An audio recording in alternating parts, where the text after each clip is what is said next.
So hey traders, welcome back to a new video. So देखो भाई, अभी के टाइम पे जो है काफ़ी ज़्यादा फ्यूचर्स मार्केट जो है हाइप पे है। ठीक है। लोग हर कोई जो है फॉरेक्स से फ्यूचर में शिफ्ट हो रहा है एंड यहाँ पे जो है कुछ मतलब जैसे मैं भी स्टार्टिंग में आया था तो मेरे को भी नहीं पता था। तो वैसे आप लोग में से बहुत सारे ऐसे होंगे जिनको ये नहीं पता है कि भाई ये एक्चुअल में फ्यूचर्स मार्केट क्या है। ठीक है, थोड़ा सा कॉम्प्लिकेटेड है, स्टार्टिंग में लगता है, तो उसी चीज़ को मैं इजी करने के लिए आया हूँ। ठीक है। सो आज का हमारा टॉपिक है फॉरेक्स वर्सेस फ्यूचर्स। सो सबसे पहले चीज़ कि ये जो अपना फ्यूचर्स मार्केट, जो फ्यूचर्स प्लेटफॉर्म है वो क्या है। ठीक है। सो फ्यूचर्स मार्केट जो है ना, इसमें देखो, they give traders access to exchange traded futures contract such as Nasdaq, S&P 500, Dow Jones, crude oil and gold. So देखो, फ्यूचर्स जो है एक्सचेंज ट्रेडेड फ्यूचर्स कॉन्ट्रैक्ट है। तो मतलब जो भी आप चार्ट देखते हो ना नैस्डैक का या फिर S&P 500, डाउ जोन्स या फिर कोई भी हो, ये चाहे वो यूरो का हो, AUD का हो या फिर ऑयल का हो, गोल्ड का हो, जो भी है, ये जो सारे है, ये बेसिकली एक कॉन्ट्रैक्ट होता है। एंड ये जो है ना, रेगुलेट करता है CME के अंडर। ठीक है। सो देखो, trades happen on a regulated exchange like CME। तो CME जो है वो एक नॉन रेगुलेटेड एक्सचेंज है, जिसके थ्रू जो है ना ये जो क्या बोलते हैं, रेगुलेट होता है। ठीक है। तो हम जो है ना इनके कॉन्ट्रैक्ट पे ट्रेड करते हैं एंड इनके कॉन्ट्रैक्ट पे हम ट्रेड लेके प्रॉफिट करते हैं, जैसे CFD में होता है ना, वैसा नहीं है ये। इसमें जो है ना हम लोग कॉन्ट्रैक्ट में करते हैं। ठीक है। कॉन्ट्रैक्ट है fixed tick sizing and margin. देखो, फर्स्ट ऑफ ऑल ये जो रेगुलेटेड एक्सचेंज है, ये CFD की तरह मैनिपुलेटिव नहीं होता है। ठीक है। हर चीज़ जो है ना ट्रांसपेरेंट रखी जाती है लोगों के सामने, इसीलिए जो है ना ये एक टाइप का प्रोफेशनल ट्रेडिंग कहलाता है। ठीक है। एनवायरनमेंट ऐसा क्रिएट करता है ना जिसको जैसे आपको लगे कि हाँ भाई, एक्चुअल ट्रेडिंग तो ये है। इसीलिए जो है ना कई सारे लोग जब फर्स्ट टाइम फर्स्ट अकाउंट लेते हैं या फिर कोई गिव अवेज़ में अकाउंट उनको मिलता है, तो उनको जो है ना फ्यूचर्स अकाउंट, जो फ्यूचर्स प्लेटफ़ॉर्म है, उसका टेस्ट काफ़ी ज़्यादा पसंद आता है। तो वो लोग जो है ना डिसाइड करते हैं कि फॉरेक्स जो है हमें नहीं करना है, हमें फ्यूचर्स में आना है। इसमें कुछ बेनिफिट्स भी है, भले ही वो थोड़ा-सा कॉम्प्लिकेटेड हो स्टार्टिंग में, बट स्टिल इसमें बेनिफिट्स काफ़ी ज़्यादा है फॉरेक्स मार्केट से। ठीक है। तो contracts have fixed tick sizing and margin. इसमें कोई भी वो नहीं होता है, इसमें स्लिपेज नहीं होता है आपका। फिर इसमें आपका ये स्प्रेड नहीं होता है, ये बहुत बढ़िया चीज़ है, स्प्रेड नहीं होता है, स्लिपेज नहीं होता है, न्यूज़ ट्रेडिंग भी अलाउड है इसमें, कोई दिक्कत नहीं है। ठीक है, इसमें कुछ स्ट्रिक्ट रूल्स होते हैं लेकिन, ठीक है, कुछ स्ट्रिक्ट रूल्स होते हैं, वो आगे आने वाले टाइम पे मैं आपको वेबसाइट में ले जाके समझाऊँगा। तो यहाँ पे आप एक चीज़ देख पा रहे होंगे,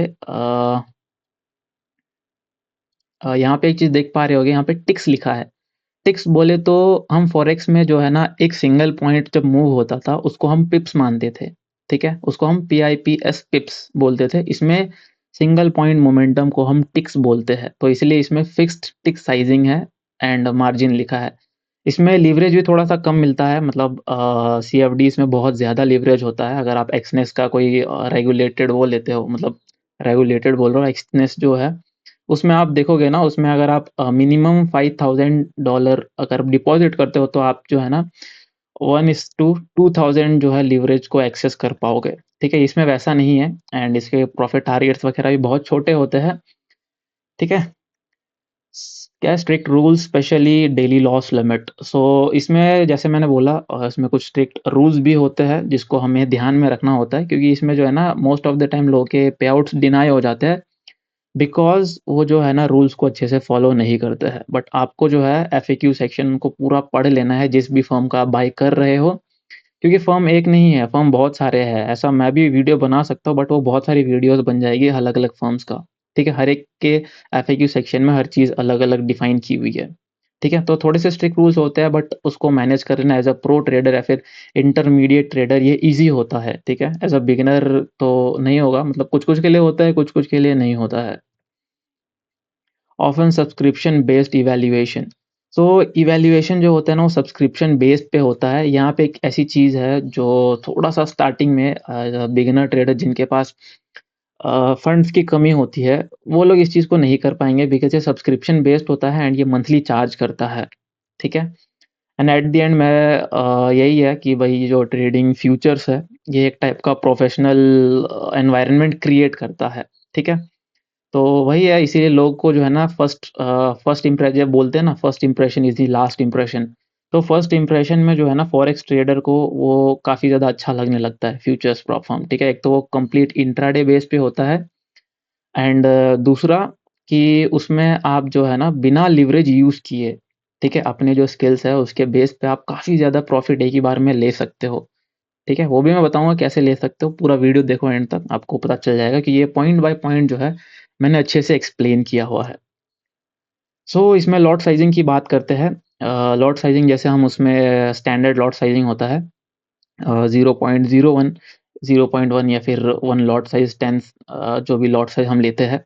इसमें ऐसा नहीं है, इसमें आपका जो है ना पर कॉन्ट्रैक्ट, जैसे मैं नैस्डैक का कॉन्ट्रैक्ट खोला हुआ हूँ, अगर मैं नैस्डैक का कॉन्ट्रैक्ट खोला हूँ, तो उसमें अगर मैं सिंगल क्वांटिटी बाई करता हूँ, तो जो सिंगल क्वांटिटी है उसको 1 मिनी बोला जाता है, ठीक है? इसीलिए आप देखोगे ना चार्ट्स पे लिखा रहता है ई मिनी नैस्डैक, ठीक है? तो वो जो है ना वो इसीलिए लिखा रहता है, 1 mini is equals to 1 contract, ठीक है? एंड अगर मान और उसमें क्या है ना, इसमें वैल्यू जो है लॉट साइज़िंग है वो काफ़ी ज़्यादा होता है। मतलब अगर मान लो 100 टिक्स मैंने कैप्चर किया, 100 टिक्स में सिंगल लॉट पे मेरा प्रॉफ़िट होगा $2000, $2000, हाँ।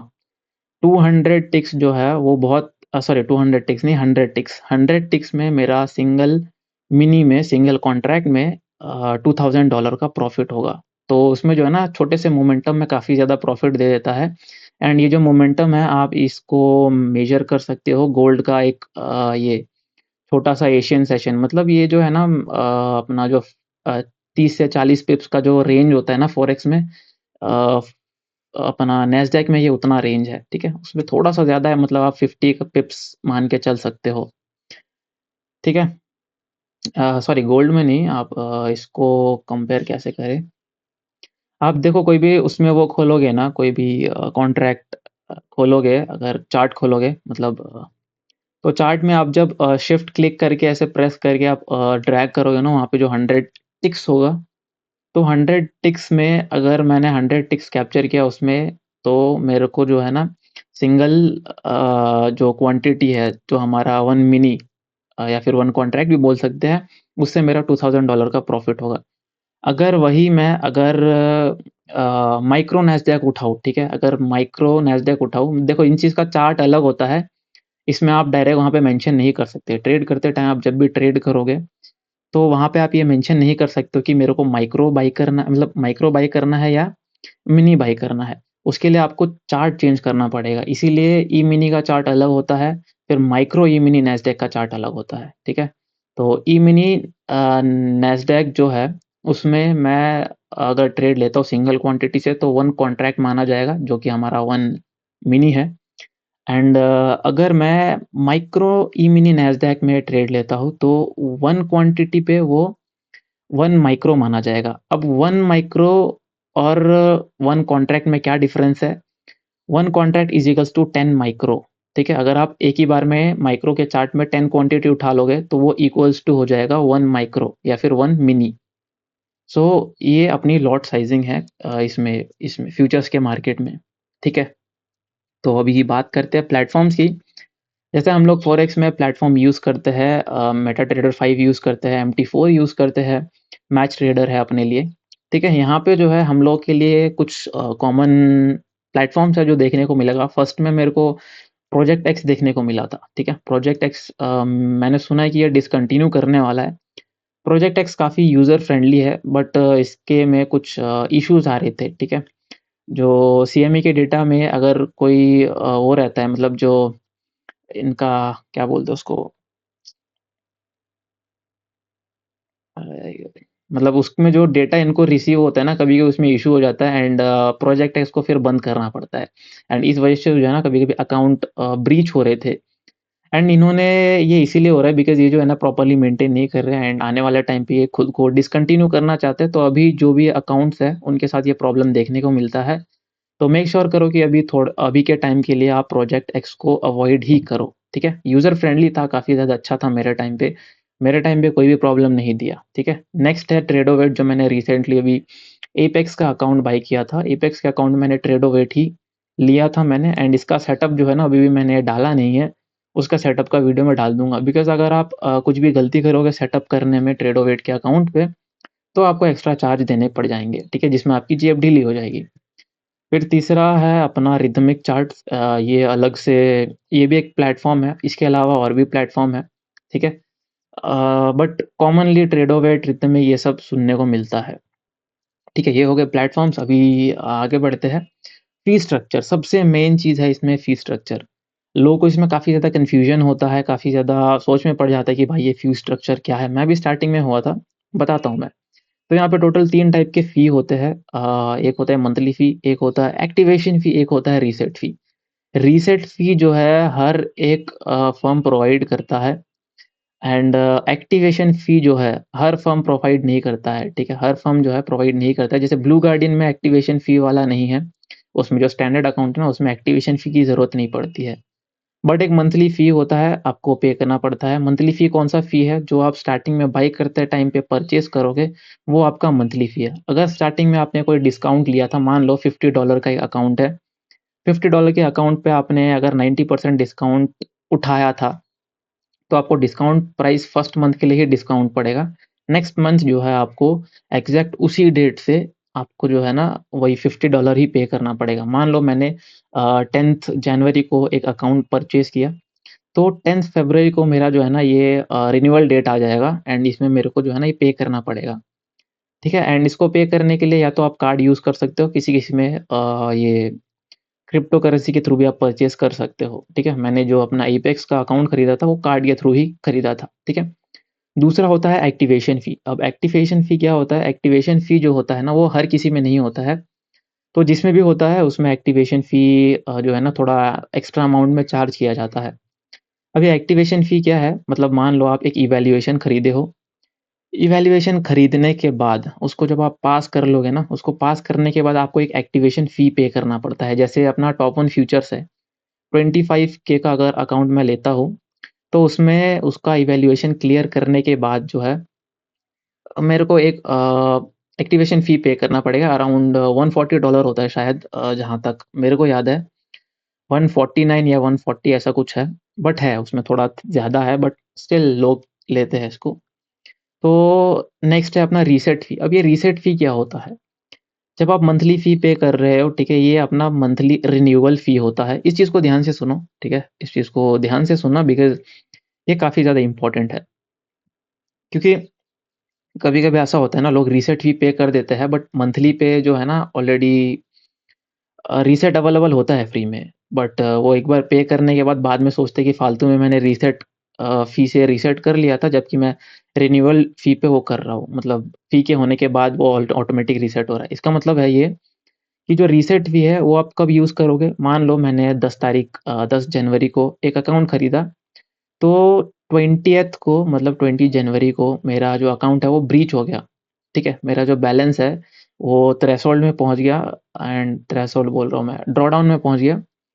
तो उस ड्रॉडाउन में उस बैलेंस को वापस मैं $25,000 में करने के लिए मेरे को जो है रीसेट फ़ी पे करना पड़ेगा, ठीक है? अब रीसेट फ़ी पे करते ही जो है ना $25,000 का जो अकाउंट था मेरा, जो ब्रीच हो गया था मेरे से, वो वापस $25,000 हो जाएगा। अकाउंट जो है ना एकदम फ्रेश कर दिया जाएगा, उसमें जो लिमिट वगैरह है सब कुछ रीसेट कर दिया जाएगा। इसीलिए इसको रीसेट फ़ी बोलते हैं। अब बात सुनो, अब मान लो मैंने जो 10th जनवरी को मैंने अकाउंट परचेज़ किया था, एंड मेरा जो अकाउंट है वो ब्रीच हुआ 3rd या 4th फ़रवरी को, ठीक है? अब 4th फ़ेब, मान लो 4th फ़रवरी को हो गया, और 4th फ़ेब को मैं अगर चाहूँ तो रीसेट ना करूँ, ठीक है? मैं बिल्कुल भी रीसेट नहीं करूँगा, क्योंकि 5th, 6th, 7th, 8th, 9th, 10th और 6 दिन बाद जो है मेरा मंथली रिन्यूअल है, ठीक है? आप रीसेट फ़ी पे करोगे, कर सकते हो, ठीक है? कर सकते हो, अगर आप पूरा श्योर हो कि आप जो है ना उस 4-5 दिन में आप इसको जो है ना पास कर लोगे। बट अगर आप इसको पे करोगे तो आपको स्टिल मंथली रिन्यूअल फ़ी भरना पड़ेगा, ठीक है? एंड इन केस अगर आप मतलब रीसेट नहीं करते हो अपने अकाउंट को, आपका अकाउंट ब्रीच हो गया है, तो मंथली रिन्यूअल फ़ी जो है आप मंथली फ़ी जो पे करोगे ना, उसमें जो है फ्री ऑफ कॉस्ट आपका अकाउंट रीसेट हो जाएगा। बिकॉज़ आपने जो है ना मंथली रिन्यूअल फ़ी आप पे कर रहे हो, आपने रिन्यू किया उस अकाउंट को, समझे? तो ऐसा देखो, ये जो रूल है ये मैंने एपेक्स में पढ़ा था, बाकी वाले फ्यूचर्स के अकाउंट में तुम एफएक्यू सेक्शन में जाओगे तो ये चीज़ अच्छे से वो लोग समझा देंगे, ठीक है? मैं ओवरऑल व्यू आपको समझा रहा हूँ एंड इस ओवरऑल व्यू के थ्रू आपको एक आइडिया हो जाएगा कि एक्चुअल में फ़ी स्ट्रक्चर है क्या एंड कैसे काम करता है, ठीक है? तो ये हो गया हमारी फ़ी स्ट्रक्चर एंड येस, अगर आप कोई भी अकाउंट परचेज़ करने का सोच रहे हो, तो मेक श्योर करना कि वो प्रोपफॉर्म मैच में लिस्टेड है एंड उनके डिस्काउंट वगैरह देख सकते हो आप। वरना नॉर्मली भी डिस्काउंट वेबसाइट पे लगा रहता है, ठीक है? उनके एफएक्यू एक बार पढ़ लेना अच्छे से, उसके बाद ही खरीदना, मैं यही हाइली रिकमेंड करूँगा। तो अपना जो नेक्स्ट है अपना अकाउंट टाइप्स। तो जैसे कि अपने फ़ॉरेक्स में होता है कि 1 स्टेप हो गया, इंस्टेंट हो गया, फिर 2 स्टेप हो गया, 3 स्टेप हो गया। तो ऐसे करके बहुत सारे टाइप्स हैं एंड उसी में ही कुछ मेवन जैसे उसमें मिनी अकाउंट्स होते हैं ना, मतलब एक अकाउंट टाइप होता है जिसको मिनी बोलते हैं। मतलब एकदम सेम टू सेम उसकी तरह होता है, इंस्टेंट अकाउंट की तरह ही होता है बट उसमें थोड़ा-सा अलग रूल होता है, उसमें जल्दी पे आउट जिनको चाहिए होते हैं ना, वो लोग यूज़ कर सकते हैं। तो इसमें भी अकाउंट टाइप्स होते हैं, इसमें टोटल 2 टाइप्स के अकाउंट होते हैं। सबसे पहला होता है वन फेज़ अकाउंट। अब इसमें जो है ना आपका जो अकाउंट है उसमें वन फेज़ ही रहेगा एंड आपको जो है ना इवैल्यूएशन के लिए जो फेज़ दिया रहेगा उसको क्लियर करते ही आपका अकाउंट आप फंडेड हो जाओगे, आपका केवाईसी वगैरह होगा। केवाईसी वगैरह होने के बाद आपको जो है ना रियल अकाउंट जो मास्टर अकाउंट या फिर पीए बोलते हैं जिसको, ठीक है? वो आपको मिल जाएगा, ठीक है? दूसरा होता है इंस्टेंट, किसी-किसी में ये इंस्टेंट नहीं है, जैसे मैंने एपेक्स में खरीदा था, एपेक्स में मैंने इंस्टेंट अवेलेबल नहीं देखा मैंने, उसमें बस वन फेज़ चैलेंज ही है एंड इसके अलावा और कोई नहीं है, मतलब टू फेज़ चैलेंज कहीं भी आपको देखने को नहीं मिलेगा फ्यूचर्स के अकाउंट में, ठीक है? एंड इनका जो प्रॉफिट स्प्लिट होता है वो 100% होता है, फर्स्ट एक अमाउंट ऑफ जैसे मैंने ये खरीदा था उसमें फर्स्ट $25,000 जो है मेरे को 100% प्रॉफ़िट शेयर मिलेगा बिकॉज़ उसमें जो है ना मंथली सब्सक्रिप्शन वग़ैरह से वो लोग ऑलरेडी अर्न कर रहे होते हैं, ठीक है? तो अभी नेक्स्ट चलते हैं होल्डिंग्स। अब कुछ लोग होते हैं ना जो होल्डिंग्स करते हैं, ओवरनाइट होल्डिंग्स करते हैं। मान लो मैंने लंदन क्लोज़ में एक ट्रेड लिया एंड मेबी वो टारगेट जो है एशियन तक मेरा डन करे या फिर नेक्स्ट लंदन सेशन तक वो डन करे। बट ऐसे केस में जो है ना जैसे मार्केट आपका क्लोज़ हो जाएगा, 1 घंटे के लिए बंद हो जाता है, उस टाइम पे जो है ना आपको वो जो है ना आपका पोज़ीशन है वो स्क्वायर ऑफ हो जाएगा, चाहे वो लॉस में चल रहा हो तो उसी समय बंद हो जाएगा, अगर प्रॉफ़िट में चल रहा हो तो भी उसी समय बंद हो जाएगा। नेक्स्ट डे एक और न्यू फ्रेश स्टार्टिंग होती है एंड वहाँ पे आपको नया ट्रेड स्टार्ट करना पड़ता है। तो इसमें होल्डिंग्स बिल्कुल भी अलाउड नहीं है, ये बात याद रखना, ठीक है? फिर आती है कंसिस्टेंसी रूल, ऑलरेडी मैं कंसिस्टेंसी रूल एक बार समझा चुका था। बट स्टिल कुछ लोगों को समझ नहीं आता है एंड कुछ लोग तो भाई फालतू के कमेंट्स कर जाते हैं कि भाई बोलते हैं, क्या-क्या बोलते हैं भाई तुम ही देख लो कमेंट जाके, ठीक है? वीडियो वगैरह डाल रखा हूँ मैं कंसिस्टेंसी रूल के ऊपर। तो यहाँ पे सपोज़ करते हैं मेरे को जो है मेरा $100,000 का अकाउंट है। अब कंसिस्टेंसी रूल किसी-किसी में जो है ना इवैल्यूएशन में नहीं होता है एंड किसी-किसी में इवैल्यूएशन में होता है। अगर आपका इवैल्यूएशन में कंसिस्टेंसी रूल है, मान लो देखो मैं एग्ज़ाम्पल दे रहा हूँ, होता तो 25% या 30% होता है, बट यहाँ पे ईज़ी एग्ज़ाम्पल दे रहा हूँ मैं, ठीक है? मान लो आपका एक अकाउंट है जिसमें 10% का जो है ना आपका कंसिस्टेंसी स्कोर है, ठीक है? तो 10% जो है ना एक्चुअल में 10% है क्या, इसको कैलकुलेट कैसे करना है? अब मैं इसको इवैल की बात कर रहा हूँ मैं, ठीक है? इवैल में कैसे करना है आपको इवैल राइटिंग बहुत गंदी है भाई, उसको इग्नोर कर देना, ठीक है? तो इवैल में आपका अगर आपका कंसिस्टेंसी स्कोर 10% दिया हुआ है, तो आपको जो है ना इसमें कंसिस्टेंसी स्कोर मेंटेन करके रखना है। एक पर्टिकुलर अमाउंट से आपको ज़्यादा का प्रॉफ़िट नहीं करना है। अब कौन से पर्टिकुलर अमाउंट? मान लो इवैल्यूएशन है एंड उसमें आपका जो टारगेट है वो $1000 का है, ठीक है? टारगेट जो है वो $1000 का है। टारगेट जो है वो $1000 का है। अब $1000 जो है वो उसका 10% इसका 10% क्या होगा? अगर हम 10 डिवाइड बाय 100 करेंगे, तो इसका 100 हो गया, $100 हो गया, ठीक है? तो मैं पर डे $100 से ज़्यादा प्रॉफ़िट नहीं कर सकता हूँ। तो मेरा जो डेली लिमिट है वो $100 का होगा, ठीक है? बिकॉज़ इसका जो है ना सॉरी परसेंट नहीं होगा, $100 का होगा। बिकॉज़ यहाँ पे कंसिस्टेंसी स्कोर मेरा 10% है एंड जो टारगेट अमाउंट है, ठीक है? जो टारगेट अमाउंट है, इसका जो 10% है, उससे ज़्यादा का प्रॉफ़िट नहीं होना चाहिए। अगर आप $95 पर डे बनाते हो, $95 बनाते हो तो चलेगा। अगर आप 101 बनाते हो तो नहीं चलेगा, ठीक है? अगर इन केस कभी आपका ऐसा हो जाता है, तो उस केस में आपको क्या करना है कि आपका अकाउंट ब्रीच हो जाएगा? बिल्कुल नहीं, आपका अकाउंट जो है ब्रीच नहीं होगा। आपको जो है ना एक्स्ट्रा अमाउंट बनाना पड़ेगा। अब 10% के हिसाब से अगर $1 एक्स्ट्रा बनाया आपने, तो 10 इंटू 10 तो आपका जो ओवरऑल टारगेट हो जाएगा 10 बिकॉज़ 10% है, 10 इंटू 10 100 होता है, ठीक है? तो 100% हो गया तो एक्स्ट्रा $1 था, 1 इंटू 10 कितना हुआ 10 तो $10 यहाँ पे तो आपका जो टारगेट है वो इस समय हो जाएगा $110 दो आपका जो अकाउंट है वो $1000 में पास लिखा हुआ है, बट यहाँ पे आपका पास तब तक नहीं माना जाएगा जब तक आप 10 $10 नहीं बना लेते। क्यों? क्योंकि आपका जो कंसिस्टेंसी स्कोर है, उसके हिसाब से आपका $1010 बन रहा है। अब $1010 क्यों? बिकॉज़ आपने 1 डे का जो लिमिट है वो एक्सीड कर दिया था $1 से। तो $1 के हिसाब से मैंने इसको कैलकुलेट किया है। आप कैलकुलेटर का यूज़ करके इस चीज़ को वो कर सकते हो। अगर फिर भी आपको कुछ डाउट है, तो आप मेरे डिस्कॉर्ड में या फिर इंस्टाग्राम पे मेरे को टेक्स्ट कर सकते हो, ठीक है? ये तो हो गई इवैल्यूएशन की बात। अब जो है ना फंडेड अकाउंट में, फंडेड फेज़ में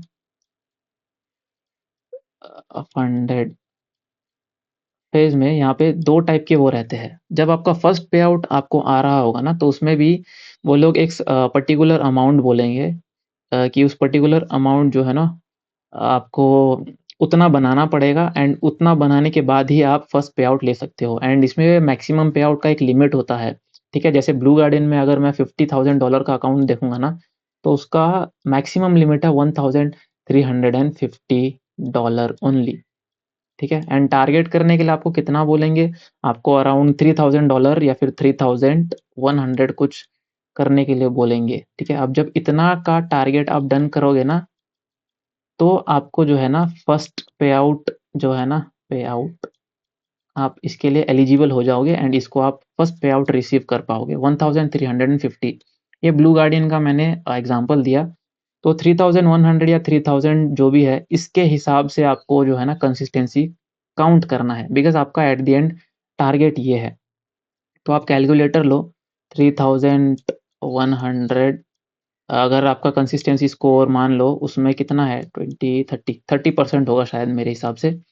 तो 30 है फिर डिवाइडेड बाय 100 ठीक है? जो भी अमाउंट आपका आएगा उस अमाउंट से आपको ज़्यादा नहीं बनाना है। उससे कम बनाओगे तो चलेगा, ज़्यादा बनाओगे तो नहीं चलेगा। अगर ज़्यादा बना लोगे तो आपको जो है ना 3200, 3300 जो भी कंसिस्टेंसी स्कोर में आएगा वो आपको बनाना पड़ेगा। जैसा एग्ज़ाम्पल मैंने यहाँ पे 1010 में बताया, ठीक है? अब ये तो फंडेड फ़ेज़ में वो हो गया हाँ, तो फंडेड फ़ेज़ में यही होता है बेसिकली आपको एक फर्स्ट पे आउट के लिए वो एक टारगेट देंगे जो 3100 मैंने यहाँ पे बोला। इस टारगेट को कंप्लीट करने के बाद फर्स्ट पे आउट आप जो 1350 है वो विथड्रॉ कर पाओगे, ठीक है?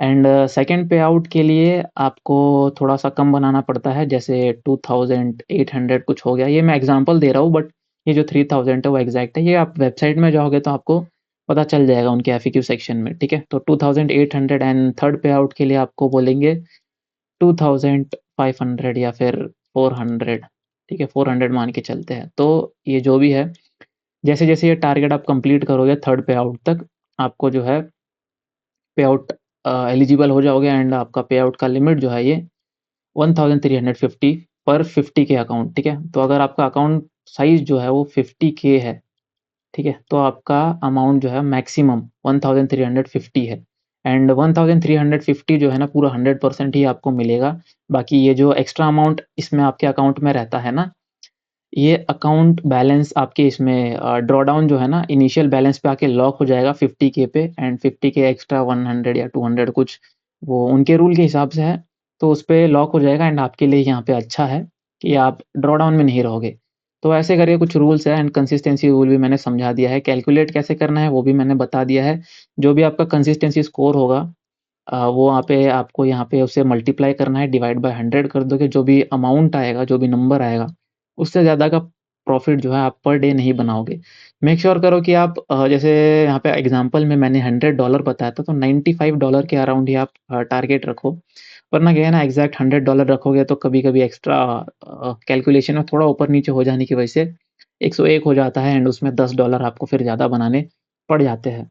तो ये मैंने इवैल्यूएशन फ़ेज़ के हिसाब से भी मैंने कंसिस्टेंसी आपको समझा दिया है एंड फंडेड के फ़ेज़ के हिसाब से भी मैंने आपको इवैल्यूएशन नहीं, कंसिस्टेंसी समझा दिया है। होपफुली इसमें आपको अच्छे से समझ आया होगा कंसिस्टेंसी रूल क्या है, ठीक है? एंड प्लीज़ बकवास मत करो यार, अगर तुमको नहीं पता है, अगर किसी से जलते हो तो, ठीक है? तो नेक्स्ट आगे बढ़ते हैं, पे आउट स्ट्रक्चर। इसमें पे आउट स्ट्रक्चर जो है, अभी कुछ देर पहले मैंने बोला कि आपको फर्स्ट, सेकंड, थर्ड पे आउट के लिए एक पर्टिकुलर अमाउंट बोलेंगे। उस अमाउंट को बनाने के बाद आप एलिजिबल हो जाओगे पे आउट के लिए एंड कंसिस्टेंसी स्कोर भी देखा जाएगा आपका एंड वो करना भी मैंने सिखा दिया है। तो उसके हिसाब से आपका जो पे आउट आएगा इसमें आएगा, ठीक है? एंड इसमें 2 जगह में पे आउट आता है। एक तो अपना राइस है, राइस तो सब नोन, मतलब सबके लिए जान-पहचान, मतलब सब जानते होंगे राइस को, है ना? इसमें पे आउट आता है एंड इसमें जब पे आउट आता है, आप इसमें जो है ना डायरेक्टली इसमें से जो है ना आप डायरेक्टली बैंक में लो, वो ज़्यादा बेटर है, ठीक है? आप क्रिप्टो में मत लो। बहुत लोग बोलते हैं कि भाई क्रिप्टो में लेंगे, क्या वो सेफ़ है? या फिर बहुत लोग, आपको बहुत सारे इन्फ्लुएंसर ऐसे हैं जो राइस से जो है ना क्रिप्टो में ले लेते हैं। देखो उनके पास मर्चेंट है, आपके पास नहीं है, ठीक है? अगर आपके बैंक में आ रहा है तो आपको एक्स्ट्रा ये 1% टीडीएस एंड 30% वगैरह वाला लगाने की ज़रूरत नहीं पड़ेगी। क्रिप्टो नाम ही हट जाएगा पहली बात तो, ठीक है? फॉरेक्स बोल के। बट यहाँ पे अगर आप डायरेक्ट बैंक में लेते हो तो आप पहले देखो कि इंटरनेशनल पेमेंट आपके बैंक अकाउंट में ओपन है कि नहीं है। नहीं होता है तो आप कोई करंट अकाउंट खोलो या फिर कोई ऐसे ब्रांच में खोलो, ऐसे ब्रांच में खोलो जहाँ पे आपका इंटरनेशनल पेमेंट्स अलाउड है, ठीक है? जैसे एचडीएफसी हो गया, आईसीआईसीआई हो गया, ठीक है? तो वैसा वो करो। इसमें जो है ना सेकंड वन प्लेन है, जो अपने एपेक्स के अकाउंट मैंने अभी रिसेंटली परचेज़ किया है, उसमें रिसर्च की थी मैंने, तब पता चला था, ठीक है? जो इंटरनेशनल यूज़र्स होते हैं उनके लिए अपना प्लेन यूज़ होता है, ठीक है? प्लेन भी एक प्लेटफ़ॉर्म है जहाँ से आपको डायरेक्ट बैंक अकाउंट का ऑप्शन देते हैं, ठीक है? तो इसमें से भी आप बैंक में लोगे। इसमें क्रिप्टो नहीं है, बट इसमें क्रिप्टो है। बट स आईपी भाई, राइटिंग बहुत गंदी आ रही है यार। नहीं भाई, बहुत सुंदर राइटिंग है ना? इसी बात पे लाइक करो यार वीडियो को, ठीक है? तो ये हो गया, सॉरी, इसको क्रॉस करना है बिकॉज़ हमको क्रिप्टो में नहीं लेना है, बैंक में लेना है। बहुत सारे लोग बताते हैं बट आपको उनकी बात नहीं माननी है। मैं पर्सनली बता रहा हूँ, आप करो, ठीक है? राइस के थ्रू ही करो एंड फर्स्ट पेमेंट हमेशा थोड़ा लेट आता है बिकॉज़ इसमें पेमेंट वगैरह सेटअप करना होता है, बट एक बार जब आपका पे आउट आ जाता है तो फिर कोई भी प्रॉब्लम नहीं होती। एंड राइस का जो अकाउंट है, जहाँ तक मैंने एक्सपीरियंस किया है, प्लीज़ मेक श्योर करना कि आपने जो ईमेल यहाँ पे यूज़ किया था, वही सेम ईमेल जो है आप राइस के अकाउंट बनाने में भी यूज़ करो। एंड राइस का अकाउंट एक बार बना लेते हो तो उसके जो की फ्रेजेस है उसको बचा के रखना बिकॉज़ वही आपका रिन्यूअल है। अगर मान लो आपने $1000 पे आउट किया एंड आपका मोबाइल टूट गया किसी रीज़न से, तो आप उसको दूसरे डिवाइस में लॉगिन नहीं कर पाओगे, ठीक है? अगर वो मोबाइल कभी बना ही नहीं तो। तो जो की फ्रेज़ है उसको सेव करके रखना बिकॉज़ वही एक इकलौता लॉगिन मेथड है, आप उससे लॉगिन कर पाओगे, ठीक है? एंड प्लेन का मेरे को उतना नॉलेज नहीं है बिकॉज़ अभी तक इसमें मैं पे आउट लिया नहीं हूँ, तो मेरे को पता नहीं है, ठीक है? बट इसमें भी मैंने सुना है कि बैंक में आता है, थोड़ा ईज़ी पड़ता है इसमें बिकॉज़ इसमें क्रिप्टो नाम की कोई चीज़ नहीं होती। बट ईमेल भी शायद इसमें भी सेम ही होना पड़ता होगा, मैं तो सेम ईमेल से ही बनाने वाला हूँ, जब भी मैं एलिजिबल होऊँगा, ठीक है? पे आउट के लिए। तो ये था पे आउट स्ट्रक्चर। अभी केवाईसी की बात करते हैं। केवाईसी आपको स्टार्टिंग में नहीं मिलता है, आपको पहले वो कराना पड़ता है, फंडेड या इवैल्यूएशन क्लियर करना पड़ता है, तब आपका केवाईसी होता है। अगर आप इंस्टेंट लेते हो, तो इंस्टेंट लेने के बाद किसी-किसी में वो स्टार्टिंग में आपका केवाईसी करते हैं, बट किसी-किसी में आपको क्या करेंगे, जैसे ही फर्स्ट पे आउट के लिए आप एलिजिबल हो जाओगे, सबसे पहले आपको बोलेंगे कि आप अपना केवाईसी करो, उसके बाद जो है आपको पे आउट रिक्वेस्ट जो है आपका अप्रूव्ड होगा, ठीक है? तो आप केवाईसी कर लेते हो, उसके बाद आपका यहाँ पे आउट जो है अप्रूव होता है, ठीक है? तो अभी बात आती है कॉपी ट्रेडिंग की, तो सबसे बेस्ट जो चीज़ है मेरे को इसमें अच्छी लगती है वो है कॉपी ट्रेडिंग। एपेक्स जैसे अकाउंट में जो एपेक्स जैसे प्लेटफ़ॉर्म है, उसमें आप मैक्सिमम 20 अकाउंट जो है ट्रेड कर सकते हो 20x। तो मतलब मान लो उनका मैक्स एलोकेशन जो है ना 300K का है पर अकाउंट साइज 300K।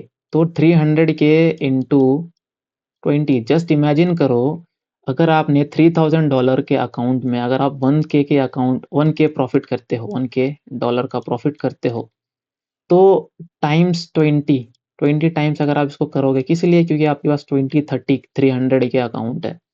तो इसी में तो भाई 1000 सिर्फ आपने $1000 प्रॉफिट किया, उसी में आपको जो है $20,000 की अर्निंग हो गई। ठीक है, पे आउट आप रिसीव कर पाओगे इसमें। एंड इसमें कभी भी ये पे आउट मना नहीं करते हैं।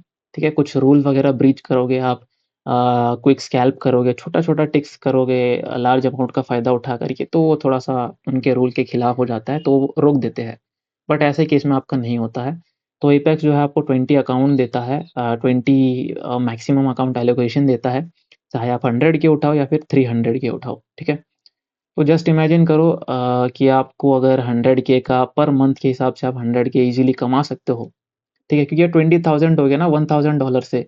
अगर मैं इसको $2000 पर अकाउंट प्रॉफ़िट करता हूँ, मतलब अगर देखो सिंपल सी बात है, मैं 300K का एक अकाउंट में ट्रेड लूँगा, बाकी सारे अकाउंट में ऑटोमैटिकली वो कॉपी हो जाएगा। ठीक है? एंड इसका मतलब ये नहीं है कि भाई प्रॉफ़िट ही होगा, कभी लॉस नहीं होगा, लॉस भी होगा भाई। इसमें अगर लॉस करते हो $1000 तो बाकी सारे में भी आपको $1000 का लॉस होगा। ठीक है? तो वो चीज़ याद रखना, थोड़ा-सा आप स्किल इम्प्रूव करो फ्यूचर्स में आने से पहले, क्योंकि एक बार आपका स्किल एक बार अच्छा हो जाता है ना, तो इसमें रैपिड अमाउंट में आप पैसा ले सकते हो। एंड ऑफ कोर्स सी बात है, इसमें क्रिप्टो बीच में नहीं आएगा, क्योंकि आप बैंक के थ्रू डायरेक्ट ले रहे हो। एंड इसको आप क्या बोलते हैं, आईटीआर फाइल करते टाइम पे आप फ्रीलांसिंग या बिज़नेस इनकम शो कर सकते हो। बिकॉज़ ये जो अमाउंट है फ्लक्चुएट करता है, कभी $20,000, कभी $100K, कभी $1 मिलियन। एंड 1 मिलियन ऐसा नहीं है कि $1 मिलियन कोई ट्रेडर बनाता नहीं है। वो लोग बनाते हैं 5 अकाउंट या फिर 10 अकाउंट्स, उनसे ही बनाते हैं। ये तो फिर भी 20 अकाउंट्स है भाई। ठीक है? तो ये है कॉपी ट्रेडिंग। होपफुली आपको ये भी समझ आया होगा कि कॉपी ट्रेडिंग जो है ना हर फ्यूचर्स फर्म में है। ठीक है? हर फ्यूचर्स फर्म में जो है आप कॉपी ट्रेडिंग कर सकते हो। ब्लू गार्डियन का मैं श्योर नहीं हूँ, बट है most of the 80% of the firm में जो है। जैसे एपेक्स हो गया, ये मैंने एपेक्स का एग्ज़ाम्पल दिया था। Apex trader funding. ठीक है? तो ये हो गया कॉपी ट्रेडिंग का। दूसरा टॉपिक अपना हू कैन ट्रेड फ्यूचर्स। तो देखो अपना जो टॉपिक है सब खत्म हो चुका है। अभी 2 प्रोफर्म्स में जाके दिखाऊँगा, उसके रूल्स वगैरह भी दिखाऊँगा। ठीक है? तो एंड अभी खत्म नहीं हुआ है वीडियो। ठीक है? फिर भी मैं बता देता हूँ। चलो ठीक है, ये बाद में बताऊँगा मैं। पहले हम लोग जो है ये देख लेते हैं। ठीक है? इनको जो है ना एक्सप्लोर कर लेते हैं। Blue Guardian Futures, apex.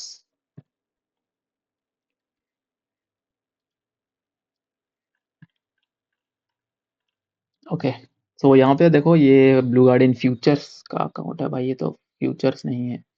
Blue guardian, एक सेकेंड, ये है ब्लू गार्डियन फ्यूचर्स का। ठीक है, फ्यूचर्स का अकाउंट है, हाँ। सो यहाँ पे देखो आप, अगर आप देखोगे ना, मैं स्टैंडर्ड यहाँ पे इंस्टेंट नहीं, स्टैंडर्ड पे सिलेक्ट करता हूँ, 50K का है। यहाँ पे देखो ये वॉल सिस, ये मुझे नहीं पता। ट्रेडोवेट का ऑप्शन है, आप ट्रेडोवेट इसको पहले जो है ना बेसिक स्टार्टिंग में आपको एज ए इनिशियल आपको प्रोजेक्ट एक्स में सिलेक्ट किया हुआ रहता है, अभी ट्रेडोवेट में रहता है। ट्रेडोवेट का जो सेटअप है वो मैं वीडियो डाल दूंगा। ठीक है, मेरे पास अभी वीडियो पड़ा हुआ है जो मैंने रिकॉर्ड किया था। तो यहाँ पे देखो इसमें जो है ना कुछ प्रॉफिट टारगेट है। $50,000 का अकाउंट है, स्टैंडर्ड है। मैक्सिमम प्रॉफिट टारगेट जो है अपना $3,000 का है। प्रॉफिट टारगेट मतलब मैक्सिमम पोजीशन आप मैक्सिमम 3 कॉन्ट्रैक्ट ले सकते हो, मतलब कि 30 माइक्रो आप इसमें उठा सकते हो। डेली लॉस लिमिट इसमें है, एपेक्स के अकाउंट में डेली लॉस लिमिट नहीं है। बट इवैल्यूएशन में नहीं है, बट फंडेड अकाउंट में है उसमें। ठीक है, इसमें इवैल्यूएशन में है, डेली लॉस लिमिट उसमें नहीं है। फिर मैक्सिमम ड्रॉडाउन 2500 है। Daily drawdown mode end of the day, trailing नहीं है शायद ये, है ना? उसमें ट्रेलिंग है मेरे एपेक्स के, दिखाऊंगा मैं, वो भी दिखाऊंगा। Drawdown mode end of the day है। फिर पे आउट पीरियड 7 डेज़ के बाद आप जो है पे आउट वो कर सकते हो। ठीक है, एक्टिवेशन फीस में नहीं है। एक्टिवेशन फ़ी मैं ऑलरेडी समझा चुका हूँ। एक्टिवेशन फ़ी बोले तो जब आप कोई अकाउंट पास कर लेते हो, तो उसको पास करने के बाद आपसे एक अमाउंट लिया जाता है एंड उस अमाउंट से जो है ना आपका एक्टिवेशन फ़ी हो जाता है। मतलब आपका अकाउंट जो है ना वो एक्टिवेट कर देते हैं। बिकॉज़ उसमें जो है ना कुछ डेटा फ़ी वग़ैरह इंक्लूडेड रहते हैं ना इसीलिए। फिर एक होता है रीसेट फ़ी भी मैंने बता दिया आपने अगर कोई अकाउंट परचेज़ किया है, तो रीसेट फ़ी आपको जो है ना अकाउंट रीसेट कर दे। अब रीसेट फ़ी यहाँ पे क्यों है? बिकॉज़ जो अमाउंट है मान लो ये तो अभी 64 है क्योंकि इसमें 60% ऑफ चल रहा है। बट इसका इनिशियल अमाउंट $160 है। तो अगर मैं इस मंथ के लिए 10 जनवरी को ये खरीदता हूँ, तो मेरे को जो है ना 10 फरवरी को मेरे को $160 पे करने पड़ेंगे, ठीक है? एंड एवरी मंथ मेरे को $160 पे करने पड़ेंगे। तो $160 से कम प्राइस है मेरा $70।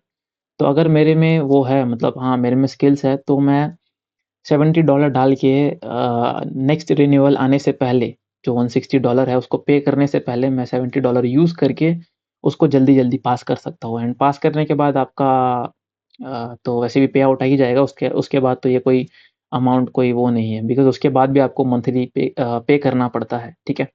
किसी-किसी में ऐसा होता है कि एक्टिवेशन फ़ी होता है, तो उस एक्टिवेशन फ़ी को पे करने के बाद आपको मंथली फ़ी नहीं लगता है एंड रीसेट फ़ी का ऑप्शन नहीं मिलता है। एक बार अगर आप फंडेड होने के बाद फ़ेल करते हो, तो आपको नया अकाउंट लेना पड़ता है, ठीक है? एंड अभी रीसेट फ़ी हो गया, स्केलिंग रूल हाँ, ठीक है, इसमें स्केलिंग रूल कर सकते हो। माइक्रो स्केलिंग देखो यहाँ पे स्केलिंग रूल बोले तो ये बैलेंस का स्केलिंग है एंड ये माइक्रो स्केलिंग बोले तो कॉन्ट्रैक्ट का स्केलिंग है। कंसिस्टेंसी रूल इसमें कंसिस्टेंसी रूल है। अगर आपको जानना है कि इसमें कितना % कंसिस्टेंसी रूल है, उसके लिए आपको इसके एफएक्यू सेक्शन में जाना पड़ेगा, यहाँ से। देखोगे ना यहाँ पे एफएक्यू सेक्शन है, तो वो आपको बता देंगे अलग से सेक्शन है, ठीक है? तो मैंने पढ़ लिया सब कुछ एंड सब कुछ फ़ैमिलियर लगेगा अभी बिकॉज़ मैंने ऑलरेडी बहुत सारी चीज़ें समझा दी है। अब यहाँ पे देखते हैं, यहाँ पे जो है, यहाँ पे 3 टाइप के वो है, एक तो ये रिथमिक है वेल्थ चार्ट है सॉरी, रिथमिक में चार्ट्स लगा दिया था। रिथमिक प्लान करना चाहिए था मेरे को, थोड़ी-सी गलती हो गई है मेरे को उसमें प्रेज़ेंटेशन में, ठीक है? वेल्थ चार्ट्स प्लान है ये।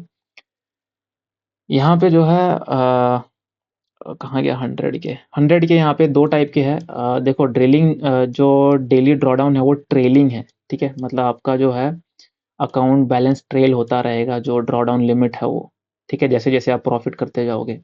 तो यहाँ पे स्टैटिक का अलग से दिया हुआ है, स्टैटिक में मैक्सिमम ड्रॉडाउन आपका फ़िक्स्ड रहेगा जो $625 है। ये थोड़ा स्ट्रिक्ट रूल ज़्यादा है इसमें as compare to this one. अगर आप 100 के स्टैटिक लिखा है, 100 के फुल कहाँ गया? ये रहा। तो 100 के फुल है, इसमें आप देख सकते हो कॉन्ट्रैक्ट आप मैक्सिमम 40 ले सकते हो एंड 140 माइक्रोस। मैंने जैसे उसमें एक्सप्लेन किया था ना आपको माइक्रोस एंड मिनीज़ के बारे में, तो वही है। कॉन्ट्रैक्ट बोले तो मिनीज़ तो 14 minis is equals to 140 contracts, ठीक है? प्रॉफिट गोल अपना $6000 है, थ्रेशोल्ड अपना $3000 डॉलर है, मतलब $3000 मैक्सिमम ड्रॉडाउन है आपका। डेली ड्रॉडाउन नहीं है, आपको ट्रेल होगा ये, तो आप वो देख लेना एक बार, ठीक है? ये रिथमिक प्लान है, ये भी उसमें सेम ही है। ये स्टैटिक वाला हो गया। स्टैटिक में सिर्फ़ 100 के ही है, उसके अलावा कुछ भी नहीं है, ठीक है? तो स्केलिंग वगैरह इसमें नहीं है बिकॉज़ इसमें ऑलरेडी आपको ये अलाउड करता है कि आप 20 अकाउंट्स इसमें ट्रेड कर सकते हो, ठीक है? एंड ये जो है ना ट्रेडोवेट का है, इसमें काफ़ी सारे बेनिफिट्स मिलते हैं जिसकी वजह से मैंने ये लिया। इसमें एक बेनिफिट्स ये है कि आप ट्रेडिंग व्यू के थ्रू आप इसको ट्रेड कर सकते हो, जो मेरे को काफ़ी ज़्यादा अच्छी लगती है एंड बाकी ये फ़ीस वगैरह इंक्लूडेड है $19 में काफ़ी है। 196 प्रॉपर अमाउंट है जो भी ये डिस्काउंट चल रहा होता है, आप डिस्काउंट टाइम पे जैसे मैंने बाई करके दिखाया आप उसको देख सकते हो, उसको देख के आप उसको खरीद सकते हो, ठीक है? तो यहाँ पे जो है ना हू कैन ट्रेड फ्यूचर्स ठीक है बात आती है फ्यूचर्स कौन ट्रेड कर सकता है? यहाँ पे आप वही लोग फ्यूचर्स ट्रेड करो, इसको इग्नोर कर देना भाई क्या है ना थोड़ा-सा प्रॉब्लम देता है, ठीक है? हू कैन ट्रेड क्या हू कैन ट्रेड फ्यूचर्स? तो आप अगर एक इंटरमीडिएट ट्रेडर हो, तो आप इसको ट्रेड कर सकते हो बिकॉज़ यहाँ पे जो है ना आपको वो नहीं करना पड़ेगा, ज़्यादा पापड़ नहीं बेलने पड़ेंगे यहाँ पे, ठीक है? वन फेज़ क्लियर करो एंड वन फेज़ क्लियर करके आप ईज़िली वो कर सकते हो एंड यहीं से जो है ना जब मैंने जो अकाउंट सेकंड या थर्ड अकाउंट मैंने ट्राई किया था उसमें जो मैंने $25,000 में 800 का प्रॉफिट किया था ना, तो उस दिन मेरे को समझ आया कि भाई मेरे लिए 3 स्टेप या 2 स्टेप नहीं बना है फॉरेक्स में। फॉरेक्स में जो 1 स्टेप का अकाउंट है वो मेरे लिए ही बना है एंड तब जाके मैंने उसको पास किया था। ठीक है? तो इस हिसाब से वो क्या है ना, जो अकाउंट टाइप्स है वो भी कभी-कभी हेल्प करता है। तो इंटरमीडिएट ट्रेडर हो तो आप ज़रूर से ट्राई करो। सारे रूल्स मैंने समझा दिए, कोई प्रॉब्लम होता है तो डिस्कॉर्ड है भाई, वहाँ पे आओ, पूछो मेरे से, मैं बता दूँगा सारी चीज़ें।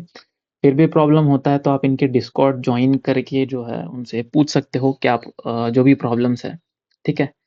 एंड उसके बाद जो है जो बिगिनर्स है, वो लोग इसको ट्राई मत करो, ठीक है? अभी जो बिगिनर्स है उनके लिए एक सजेशन ये है कि आप जो है इसको प्रैक्टिस करते रहो, ठीक है? क्योंकि इन फ्यूचर जो है ना आपको ये काफ़ी ज़्यादा हेल्प करने वाला है। एंड कंसिस्टेंसी रूल वगैरह एक बार अच्छे से तुम लोग देख लेना एंड उसी बेसिस पे आप प्रैक्टिस करो। कॉन्ट्रैक्ट साइज़ जो भी लेना है आप डेमो में प्रैक्टिस करो, ठीक है?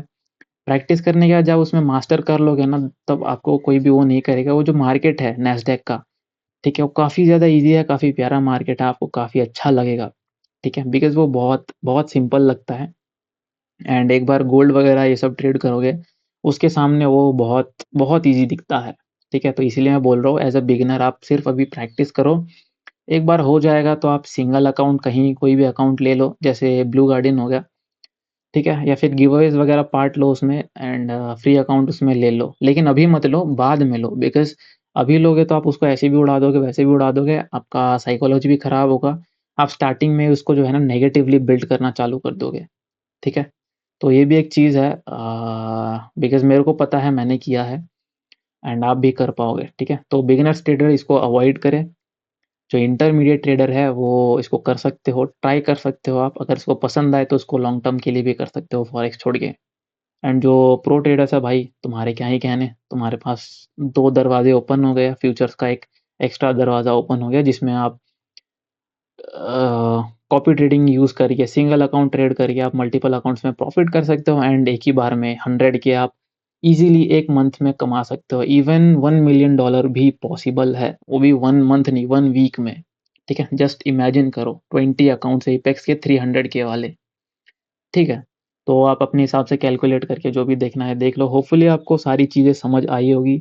जितनी भी चीज़ें समझ नहीं आई, वो मेरे को डीएम कर सकते हो डिस्कॉर्ड में, इंस्टाग्राम पे, ठीक है? बाकी वीडियो अच्छी लगी हो तो लाइक करना, कमेंट करो अच्छी लगी होगी तो, ठीक है? और भी वीडियोज़ आएँगे फ्यूचर्स के रिलेटेड, जैसे पे आउट वगैरह हो गया, ठीक है? वो अभी भी बाकी है, बिकॉज़ मेरे को अभी मिला नहीं है, जब भी मिलेगा तो मैं डाल दूँगा। फिर सब्सक्राइब कर देना भाई अगर नए हो तो। बहुत सारे सीखने वाले स्टफ्स है, अगर नहीं भी सीखते हो तब भी मेरे को फॉलो कर सकते हो। सीखते हो मतलब सीखना आता है आपको, मतलब ऑलरेडी सीख चुके हो तब भी आप मेरे को फॉलो कर सकते हो, आपकी मर्ज़ी है, ठीक है? तो उम्मीद करता हूँ भाई वीडियो अच्छी लगी, ठीक है? मिलते हैं नेक्स्ट वीडियो में, तब तक के लिए goodbye and happy trading.